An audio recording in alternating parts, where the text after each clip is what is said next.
Well, guys, 2016 has come to an end. And it seems like, quite frankly, most people couldn't be happier. But to me, 2016 was not a bad year at all. And had some really great video games.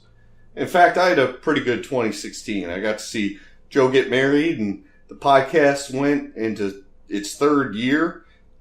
Which, I mean, hopefully it'll continue indefinitely. No, we're into our fourth year. That's pretty impressive. And I got to spend another year with my beautiful and wonderful girlfriend, Melindo64. But whenever we reach this point, this culmination of the year, it gives me an opportunity to reflect on my top 10 games of the year. So without further ado, here are the 10 games that I enjoyed most in 2016. Coming in at number 10, Quadrilateral Cowboy.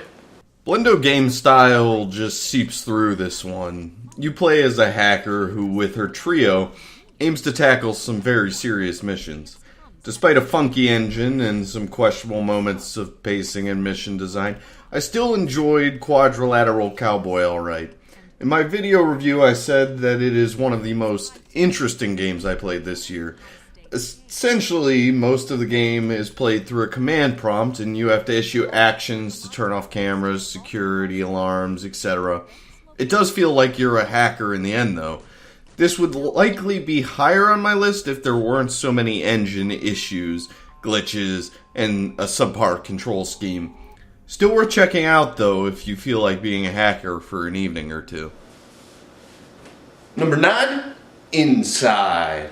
Inside is the newest game from the makers of Limbo, and for the most part it's pretty much Limbo, but it's a prettier and maybe a little bit more eerie experience. I don't think Inside is incredible, because the puzzles are mediocre and the game doesn't ever feel significantly challenging, but the environmental storytelling is pretty bomb. It's super rad. I think the game is likely overpriced and many will find it lacking in serious enough content to buy it, and I can't blame them. Really, I have this game on here for a few great moments. In a more robust year, though, I don't think this would make my top 10, but it's pretty good. Number 8, Thumper. So after those first two games, we actually get into the meat of the games I really loved this year. No more pussyfooting around, because Thumper is here. Thumper is the dark stepchild of the late 2000s rhythm games. You play as a beetle moving down a track, punching notes and avoiding obstacles. Each stage is set to some dark, must be from a cold country, techno that just never stops pumping. You push and push through Thumper and it's glorious. I really like this game. If you're itching for a rhythm game, you probably should try Thumper. Number 7, Salt and Sanctuary.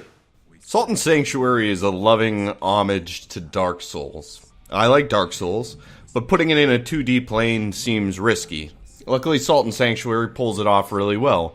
Most of the trippings are pure Souls. There are bonfires, boss battles, experiences lost upon death, plenty of equipment and playstyles, and even covenants. But they throw in some Metroidvania on top of all that, and it works surprisingly well. I played through Salt and Sanctuary twice and really enjoyed both playthroughs. Salt is fun to navigate, feels good, and has impressive boss design, for the most part. The game could have used a map, a few more bosses that weren't lumbering monstrosities, and more than one boss song, because that thing just gets really irritating and repetitive. But other than that, I couldn't have asked for much more than what this Souls-like gave me.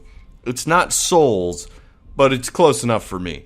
Number 6, Uncharted 4. Uncharted is an interesting series for me. I think it does a few things better than any other game, specifically scope and scale, cinematics, and a sense of adventure. But I don't care much for the gameplay or story in a really significant way. However, every time I pick up an Uncharted, I can't stop playing, and that was the case again with Uncharted 4. It definitely has the most engaging story in the series, and all of the trappings of an Uncharted game are in here.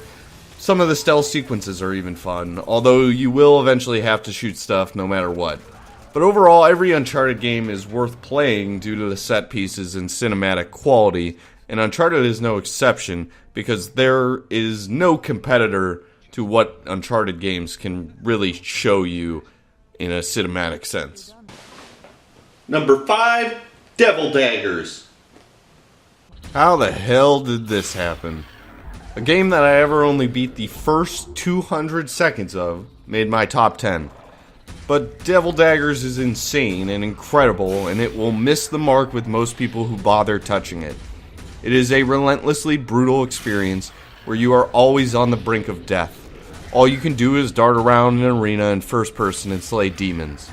But learning what enemies will be where and when, planning your runs, and executing amongst the chaos is something I deeply enjoyed.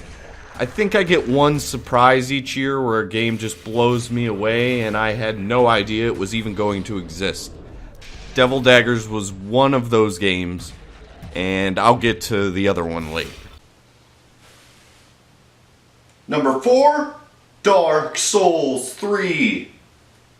My baby, my light, my love, Dark Souls. I don't often fall in love with game series. I am a piecemeal game player. But Dark Souls is forever my love. So I was excited for Dark Souls 3, and it lived up to expectations for the most part. The series has evolved in some interesting ways and is definitely a faster, more aggressive beast than it was in the beginning. However, Dark Souls 3 didn't take many risks and relied on nostalgia a bit more than I had hoped it would. It was the happy child of Dark Souls and Bloodborne, but didn't present as much magic as the other titles did. Regardless, Dark Souls 3 was still a Souls game designed by From Software, and that automatically makes it a better game for me than most. It's still beautifully designed with some great bosses and gorgeous scenery. It still retains the best combat in any game released this year. So despite my personal disappointment, I played through it twice and enjoyed every moment with it. I'm just an upset fanboy who wants his magic back. Number 3, Hyper Light Drifter. Hyper Light Drifter was one of the most pleasant surprises of the year for me. It was the other side of Devil Daggers. It's a strange, obscure journey through a bright and colorful world, but most of the game is focused on the combat and bosses. And combat is fast, twitchy, with a focus on dodging and spacing yourself. The only thing that was holding back the combat was the drop frames, but they seem to have fixed those with patches and a 60 frames per second update. There's adventure, a fair difficulty curve, and a really well-balanced system of combat with some really great, intense fights. I don't think this game is for everyone, but for those who like the Souls games or Zelda games, this is probably going to appeal to you, and it definitely appealed to me. Number 2,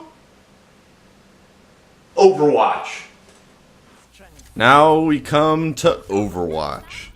While I know that it ripped off other games and that it is Blizzard's usual aim at accessibility in a tried and true genre, it's still really damn good.